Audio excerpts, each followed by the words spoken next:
non-profits or non-profits? Are they shining in the light of the Lord, or in the spotlight for personal gain or reward?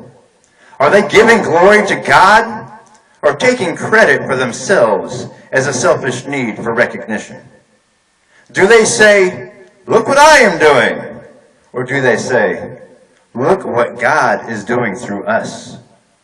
There are many nonprofit charities who actively provide the residents of Tent City with food, clothing, tents, and supplies.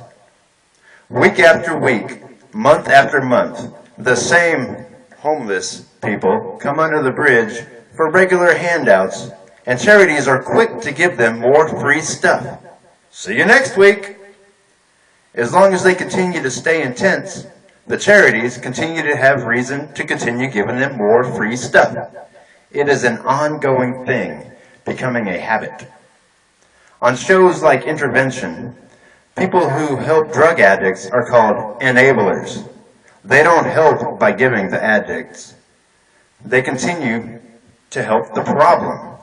Many of those in Tent City are drug addicts who trade the things they get under the bridge to get drugs. Then they come back for more free stuff.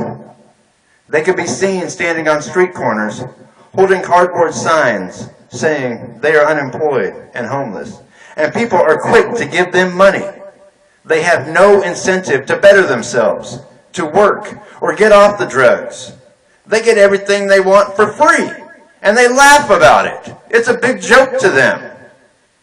I saw a person wearing a nice pair of Nike Air Jordans just the other day, and he was in line under the bridge to get more free shoes.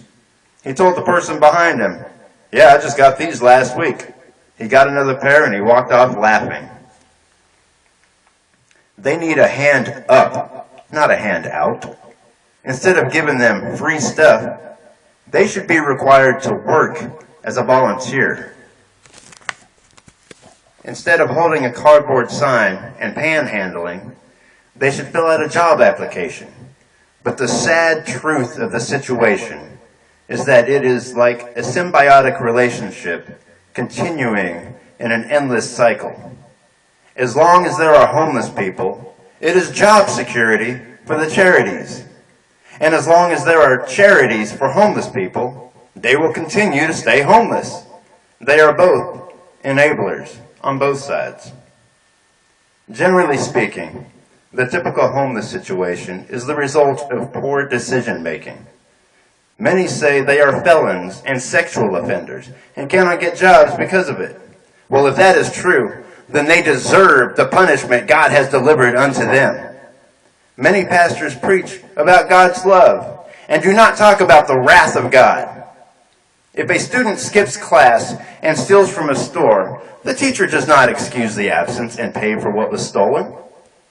Many of the ones in Tent City are like lost children, and many of them are pregnant while living in a tent and wandering the streets.